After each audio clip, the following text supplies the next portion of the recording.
Hello and welcome everybody to another episode of Pot Strickland. I'm your host, Winnie Pooh, and this is episode 348. I'm joined by an old cohort, an old co-host of mine, one who you're familiar with, the host of our newest podcast, Takes from Obvious Bozos. His name is Andrew Steele. You know him as Doug. Also know him as Scooter Toots. Drew, Doug, Scooter Toots, how are you doing? I'm doing great. The boys are back in town. I wish we had a soundboard to do that to play the audio. I feel like we need to do like an entourage entrance or something now. And you say like the boys are back in town. Yeah, the boys are Call back in town. The boys are back in town. call up Ari. Yeah, man, good to have you on in a little while. I guess since you are here, I'm here. I think maybe you should do the intro. Maybe you should do the old intro and. We're gonna do the old intro. Yeah, we can do it. We're like, hey guys, welcome to another episode of Pod Strickland. I'm Drew. Schwinn's here. What up, Schwinn? What up? All right. And I was going to be like, and on today's episode, we're going to talk about X, Y, and Z, and we'll figure it out. I don't even know we don't know what we're talking about. We'll figure it out as we go on. Yeah, we'll figure it out as we go on. The one thing there's a few things I know I need to talk about. The first week that the Strickland has Instagram, check that out. That is at the Strict.Atlanta Instagram, posting all kinds of new content on there. The Strickland also has a YouTube channel where you may watch this podcast. If you are and you've not done so already, please hit like, leave us a comment, and subscribe to the channel. That'd be a huge help to us. The Strickland also has merchandise, which you can find on our website, www.thestrict.land. There's a link there that will take you to the merchandise store. You can find all kinds of cool stuff on there: t-shirts, sweatshirts, hats, water bottles, coffee mugs, you name it. We've got it. Again, you can find that on our website. The Strickland also has a Patreon, which you can subscribe to. There are a number of different tiers. There's a $6 tier that gets you access to Pod Strickland, this podcast that I usually host with Prez, except when he's at conferences trying to save the environment. You also get access. I know, ridiculous. We also get access to Drew's new pod. That's right. Takes from Obvious Bozos, where, if you are in the Discord, you get to submit your takes, and Drew, alongside his new sidekick Zach, will judge, grade, evaluate, judge you personally on your takes. You also get access to the Strickland Discord where the conversation never stops. There are further tiers. There's a $9 tier that gets you access to Strickland Roll, my solo pod where I rant and rave about the Knicks even more. You also get access to wonderful premium articles by Matthew Miranda, one of the best in the business. And now you get access to Strictly NFL, the wonderful new NFL pod that we have that is hosted by Constantine as well as Jeffrey Rasmussen, who you'll be familiar with from our post-game shows. There are further tiers. There's a $15 tier, $30 tier, $50 tier, and $100 tier. Let's go with a variety of additional benefits like listening to pod recordings, merchandise discounts, and even potentially co-hosting a podcast alongside yours truly one day. Whether you choose to subscribe or not, none of this would be possible without you, and none of this would be possible without Bet Online. Football is back, and Bet Online is your number one information source for all your sports wagering info with all the up-to-the-minute stats, news, scores, and matchup breakdowns. Get the latest game odds, spreads, and totals from the NFL and college football at your fingertips with Bet Online's real-time updates on statistics, news, and odds. From week 1 all the way to the college football playoff and Super Bowl, BetOnline gives you access to the best football promotions and contests available anywhere online. Head to the website today. Your users mobile device to get in on the action. Remember to use our promo code BELIEVE, BLEAV, to receive your 50% welcome bonus on your first deposit. BetOnline where the game starts. All right.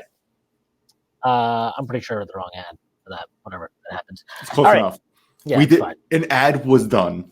Yeah, it was done. We represented BetOnline. What else was done is the Knicks handled some business yesterday. They handled all family business. No, not all family business, but they handled they handled like I don't know, like 10% of family business last night. They took care of the dastardly, disgusting Atlanta Hawks led by the balding, grotesque Trae Young, 116-114. A game that they had won, then they kind of just went into a really big lull offensively in the middle two quarters. Not even a lull, they just were really sloppy with the ball. I think they ended up with 17 turnovers. It was kind of a mess, and they ended up falling behind 7 points in the fourth quarter. It looked like all was lost. Tibbs calls timeout. They come up to the timeout, and they didn't miss a shot the rest, or they didn't end a possession without scoring the rest of the way. The Hawks literally did not get a rebound the rest of the way. This is the last 5:20 of the game. And they snatched victory from the jaws of defeat. I I think this game, I talked about it yesterday on the post game, but I was very, very impressed with them in the sense of, was this a perfect game? Absolutely not. We just mentioned 17 turnovers and they were a total mess in the middle of the game. But they stayed with it. I thought they were competitive throughout. They did not they're down 7 with 5:20 left. They give up a pretty disgusting transition bucket off of a missed three. And you kind of felt like, well, that's that. And for them to come back and kind of gut that win out on a night where, like Jalen Brunson couldn't make a shot inside the arc for the longest time. Like Julius Randle obviously still working his way back from his ankle injury. He probably played the best game of the season so far.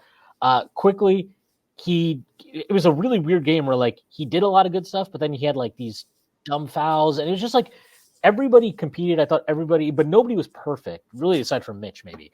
But like that kind of is. Like, these are the games where good teams win these games, right? When you're not at your best, yes, when things are not going as you want, and to be fair too, like. Some of this is like Atlanta was on fire for like the first 2.5, 3 quarters of the game. They were just on fire. Yes. And I just think it says a lot about this team that like you couldn't make anything inside the arc. Atlanta was on fire from basically everywhere. You were turning the ball over. And yet because this team competes so hard and they win the possession battle, even on a night where they had 17 turnovers and they just keep coming at you in waves, they were able to win this game. And they I can't say enough about, I think everybody on the team yesterday contributed positively that played. And I thought Tibbs coached a really good game as well. Want to have a fun stat? Guess who had the lowest plus minus in the game? Oh, it was Quickly. He had -12, right? Which is insane to me, right? Because like he carried him and Randall carried the offense to close out the game. I thought it was really interesting that it looked like to me, Wally was talking about something. I don't know if he caught that. He was just like, let me tell you something. Wally is often talking about something. He was like, Brunson was getting doubled when he crossed half court. And I was like, I don't think he was. They may have been shadowing, right? It wasn't like a hard double, right? Like it was well, what they were doing is when he would, because our offense, whatever we do, like Brunson's going to eventually run a pick and roll, right? That's what's going to happen. Yeah, exactly. And so like when they were coming up to screen him, and they started doing this a lot in the second half, was bringing up Trae Young's man to come be the screener to get Trae Young into the action. So what they were kind of doing is like soft trapping. So like, stringing it along, and they did this with Quickly too. Like if you remember, like Okongwu was a lot better at this than Capella, because Capella just like Capella can't really move anymore, which is kind of shocking. He's cooked. But like when Okongwu was out there, they'd run the pick and roll with Hartenstein, and Okongwu was just like really stringing him out, right? He's like, okay. And then if you remember, Quickly would always have to come back and drive to his left. Like that's what they were doing. I get what Wally was saying. He's not totally wrong. They were guarding it more aggressively, but like it wasn't like he wasn't getting Steph Curry treatment. All right, no, he wasn't. I was just confused because before the timeout, Brunson had a really bad layup attempt, right? Like he was like forcing a couple shots like in the arc. You remember that layup that he shot off the top of the backboard? Yeah, that's the one I'm talking about, right? Like that was, I'm like, what kind of fucking shot is that? I'm like, that's a terrible shot. Then like they call the timeout, and it looked like, to me at least, it was like Randall's like, no, we're not doing this Brunson stuff. Let me play 2-man game with Quickly, and they just took over. And I thought it was great. And then Randall found Brunson for that corner three, which was a great pass. Well, yeah, and I think to your point about Randall. So like the first play of the timeout is that kind of like they have Quickly go screen for him, and then Randall just immediately swings it to him for a three. That was clearly a designed play at the timeout. That was a designed play. But I think to your what was really good to see from Randall was, so the next possession down, it's 101-97 now. He gets the ball basically in the same spot, and Quickly's in the opposite corner. And he calls him over. Calls like, for quick. Yeah, he's like, no, we got to do this. Yes. Yeah. Yes. And so, and then he throws him like, I don't know where that pass came from. He threw him it was the same thing. Like Quickly comes to screen. He basically a ghost screen, pops out to the top of the key. Trae is like a little bit more aware of it this time, but Randall threw a behind the back pass, and I was like, and it was like perfect. It was like I bounced know. right. I was like, It okay. was a perfect pass, and it's like, Yeah, oh I was shit, like, okay. okay. But Trey was more alert to it, so it wasn't a clean three, but he was able to just blow by him, and he gets a floater in the lane. But yeah, they just ran that action so much, and it was like, to your point, like quickly. So I think quickly went to the line 3 times in the fourth quarter, and then he hit a 3 and he hit a 2. Yes. So he basically scored more or less, like you basically say he scored 10 points, right? He scored 5 buckets. He used up 5 possessions, we'll call it that way.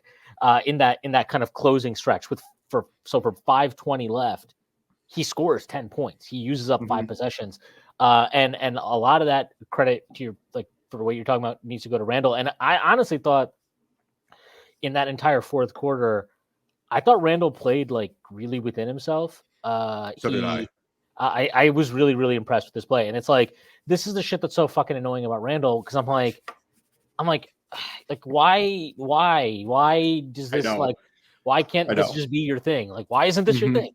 But I mean, look, obviously the opponent helps. Atlanta has nobody that can match him up in any way physically. They have to send help. It's a good matchup for him, but he capitalized on it in a way that isn't just like individual awesomeness, right? He brought others into the play. He made guys, quote unquote, made guys better around him. Exactly. And to your point, like that play, the Brunson kick out for the 3, like, I mean, the first one is off that kind of like broken, like it's 101-99.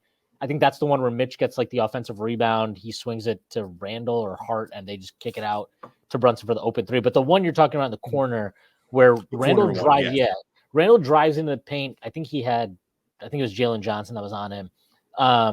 And like he was pretty deep into the paint, but he didn't have a great shot. But we've seen Randall just be like, fuck it, I'm taking it anyway.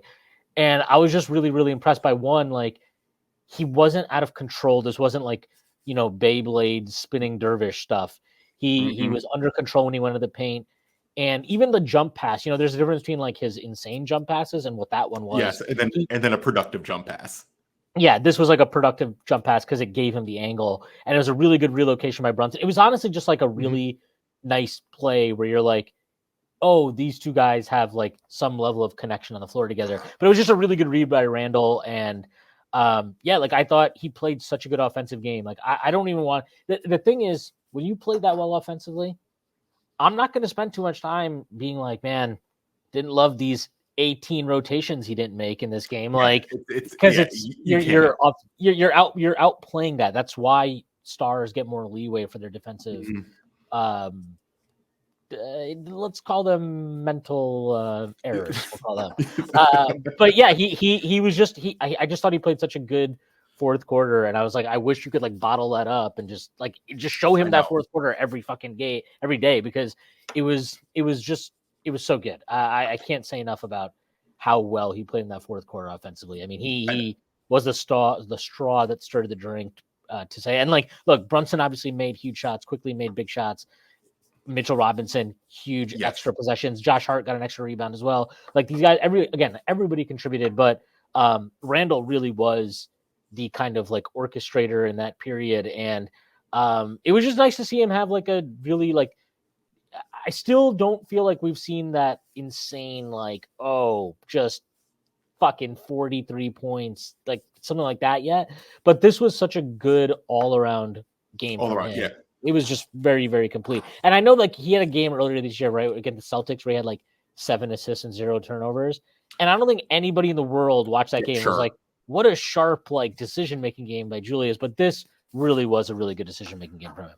Yeah, I thought he was moving his feet really well on defense too. Like I know like DeJounte like cooked him a few times, but like DeJounte has a really good mid-range now shot. So like I can't fault him too much, but like he was getting low, he was moving his feet, he was boxing out, he was grabbing rebounds, like he was doing everything that it really is the frustrating thing with Randall, right? Because like you watch this and you're like, well, you can't trade him. Right? They're just like, you can't, like, how do you replace that? Right? Like it's so difficult to replace. And then you go back to the first 6 games, you're like, well, this is why we're like, Tobias Harris, please somehow become available. He's so maddening. He's so goddamn maddening. But like he's gonna probably do this for a majority of the season though. right? Like he's going to put a lot of these games together. I think the team is that talented. I just hope it shows up in the playoffs. I need it to show up in the playoffs because like I don't think this team is that far. I think Julius needs it to show up in the playoffs. Yeah, I mean that too. He needs to show it in the playoffs too because you watch this team. Like I know the Hawks aren't that good, right? Like they're not that good, but they're like they compete. They're a better team. I mean, I think they're a better team now that they don't have John Collins and Jalen Johnson is playing. The newly discovered to me Jalen Johnson, who I thought was a rookie this year, and apparently he's been in the league for 2 years. And I'm like, who's this guy? This guy's good. But like the Hawks compete and they play well, and then when your things aren't going well and the Knicks stepped up, and it's like that's what you want to see in a team that like close out a game and actually win it, and that's what they did. And I think it's great to see that they're doing it early in the season. I just really hope it continues. I really do. Yeah, I mean, and to your point, like the Hawks, okay, I'm not saying they're the greatest team in the fucking league or something, but they are. The Knicks are. This is all I'm using Basketball Reference. Just they're the same. They have the same record. Yeah, they have the same record. They have a plus 3.1 net rating, which is 9th in the league. Using Basketball Reference, that is the Knicks are 8th. The Knicks are at plus 4.0. They have the 5th ranked offense in the league, 118.6 offensive rating. Their defensive rating, not so great, 22nd, 115.5. But like the point being is like they're not a joke. They're a solid team. And the Knicks have now gone to their place 2 times early in the season and come out on top in 2-point games. And honestly, like, I mean, especially the first game, I mean, they nearly pissed that game away for no reason.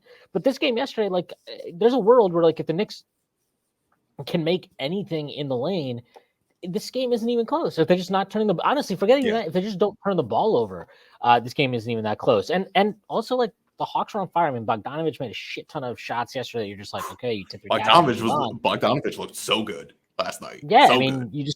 you have to just tip your cap and move on sometimes. And he played great. And even then, you know, the Knicks came out on top. I don't know even. I mean, I'll look it up right now.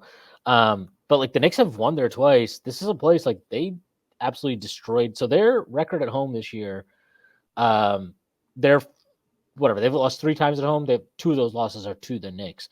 They have hit a little bit of a downturn here in the last 5 games or so, but like still, it's early in the season. Everybody's kind of finding their way a little bit. But yeah, this was a solid win. And look, you didn't have RJ, who's been, if not your best player, one of your your top 2 or 3 best players at worst. He didn't play yesterday, and you come out, and I think Atlanta had everybody. Pretty sure they had everybody that they would have normally. So apparently they had Wes Matthews in the game, which I didn't even realize, and I watched the entire thing. That was wild. I couldn't. When I saw him, I was like, "Is that Wes Matthews? Like, is he still?" I'm like, what is happening? Why is Wes? I was shocked. Why can he just like, dude? You don't need the money. Like, just retire, dude. Like, get the fuck out of here. Then again, it is like $2 million, right? You're just like, all right, fuck it. I guess I'll play another year. Yeah, I know. I don't. It was just like I was just like, oh shit. This is where he is. Yeah, but and then you go to the Knicks. Like, I mean, they're not. I don't want to say like they're not playing. They're not even playing well. But you kind of look at this right now, and I mean, it just a very like basic way to look at this. Just by true shooting percentage, right? Mitchell Robinson 54.5, Jalen Brunson 54.2, Julius Randle 46.4. Dante DiVincenzo, 48. Josh Hart, 47.6. So even if you want to say, Quickly's running hot, right? 59.6 true shooting. Yeah, RJ's running here. Yeah, RJ's running really hot. 62 true shooting, 50% from 3 or whatever. Like, I think there's more on the likely to improve side of the ledger than likely to regress side of the ledger. And that's very, very encouraging to me, given that we're already 6-5, and RJ hasn't even played 4 of the games. He's missed basically 40% of the season at this point. So,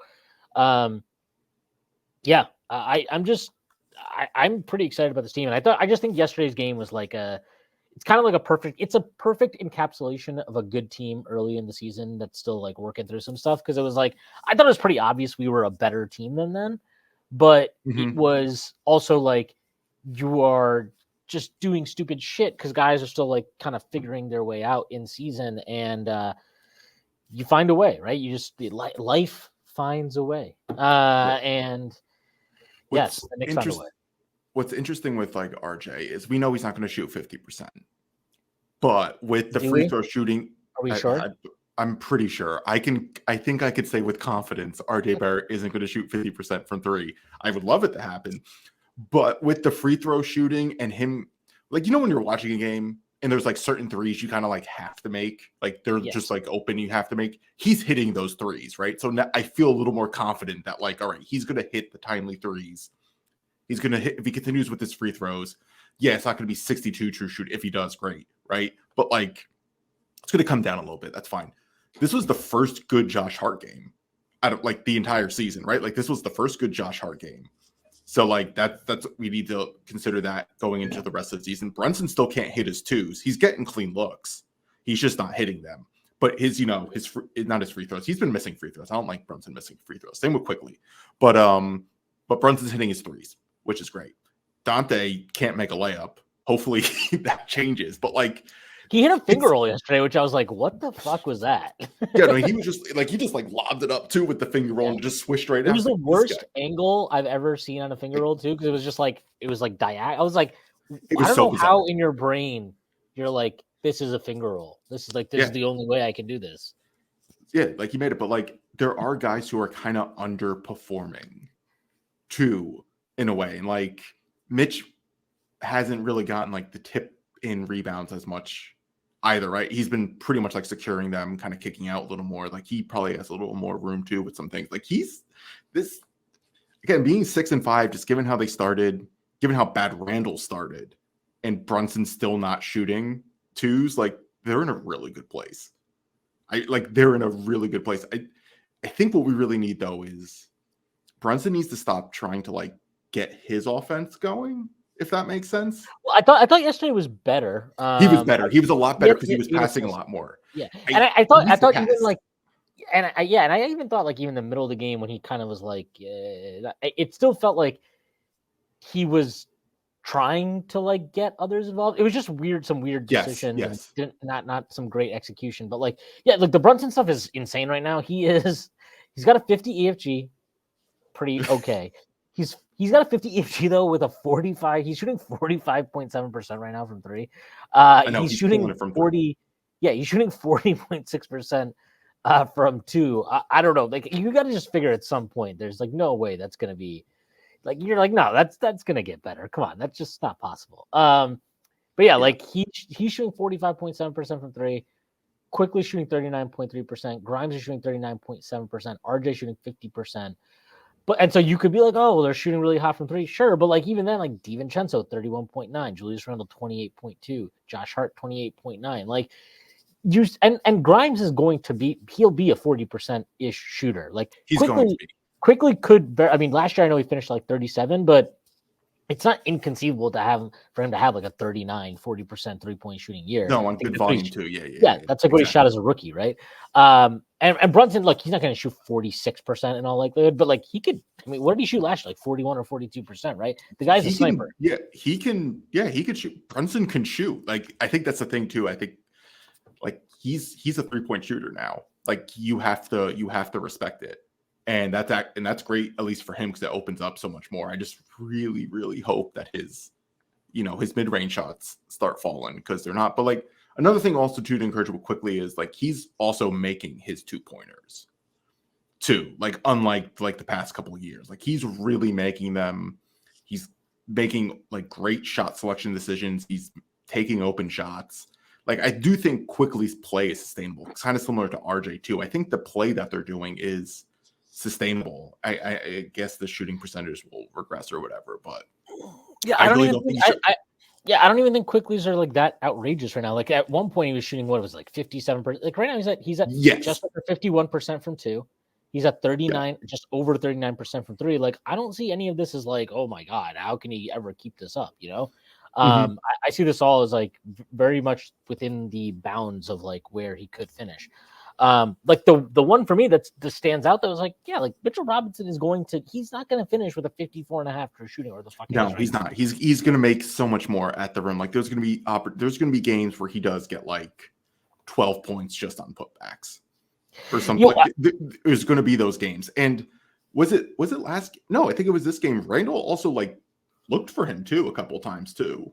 Well, Randall threw him a really nice lob from like probably like 5-6 feet out beyond 3-point line. Yeah, because I forget who was defending Mitch, but they were fronting him, and Mitch had a great like catch and stuff like that. So like, if the Knicks can find Mitch in mismatches too, should be some easy points and easy field goal opportunities for him. So like, I don't know, like the team's looking pretty good. I will say, like they're looking good. It's great to watch. It really is. It's great to see. Love to see it. Yeah, it's awesome. And one thing that I'm like very kind of intrigued by is there's always this kind of idea of like, well, there's a ceiling. And I think the Knicks are a championship contender? No, I don't think they're necessarily a championship contender. But like, I also don't know that the ceiling is like where it feels like people are like, well, they're at most they would win a player. Like they'll be lucky again to win a playoff series. And I don't know, like I guess maybe you can say on the virtue of like Boston looking amazing and Philly being, kind of like the surprise team in a lot of ways. Yeah, and I don't know, Milwaukee hasn't looked good, but you just figure Giannis, Dame, they'll figure something out. If you want to say on the virtue of that, they are unlikely to make a conference finals. I get that, but like, okay, I mean, is Cleveland likely to make a conference finals? I don't think so. I don't think so. No. And like you can say this about other teams, so I just don't know why this is like a particular kind of like hammer to beat the Knicks with. When it's like, yeah, well, guess what? Most teams in the NBA aren't going to make the conference finals. There's 4 conference finalists every year. There's 26 other teams that are shit out of luck. So I find that a little bit odd. And I will say, like, are we sure? Like, are we sure that they can't do it? Because a lot of this boils down to 2 factors. Because I kind of generally feel confident everybody else will play at like the level that I expect them to in the long run. But like the 2 that I don't know about is like, will RJ Barrett sustain this kind of? No, he's not going to sustain the shooting, but like the overall decision making, which basically is guiding his impact and all that type of stuff. Will he sustain that? And the other part is like, will Randall be the good version of himself that we've seen in 2 of the last 3 years, or will he, like, we don't know. We don't know. Yesterday was a very encouraging sign for sure, but we don't know. And so like, if those 2 things are correct, and obviously last year we already saw what it looks like when RJ is not having a good season, but Randall is, and everybody else is playing well, what that team can possibly look like. We have a pretty good idea of like, and that team was, I think they were on like a 56 or 57 win pace after they traded for Josh Hart. If you add if you add good RJ Barrett to that mix, and quite frankly, like I like Obi Toppin quite a bit, but like I think Dante DiVincenzo is a better player. If those are effectively your 2 like upgrades in the rotation, I mean, I'm not saying it's like, it's not as significant as, the Celtics getting Kristaps and Drew, right? But like, it is significant in the grand scheme of like this Knicks team. And yeah, I mean, I'll just let you respond to that first, because I wanted to take this conversation somewhere else. Yeah, because because to start off the season too, I thought, or at least believe, like I know the last game with the Celtics turned out to eventually become like a blowout, but I do think the Knicks, at least they played the Celtics well these 2 times, at least like to start the season. So like, I do think there is some sort of encouragement there.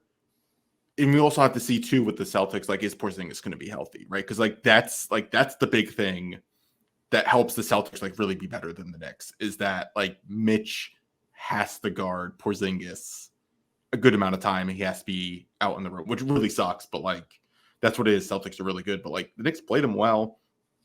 I can't really be too upset about that. So if that's the case, like you're stuck with, then you just have like Milwaukee and the Sixers, and you're like, okay, it's not inconceivable. Like even last playoffs, I don't think it's inconceivable.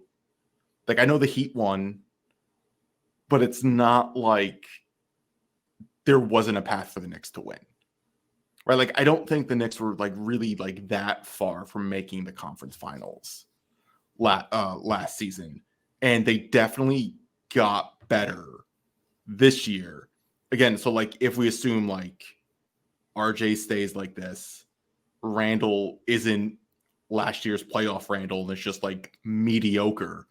And Dante is, I mean, I think Dante just fits a lot better than Obi at this point, just the way the team runs. Because I think he and Quickly have some pretty good chemistry.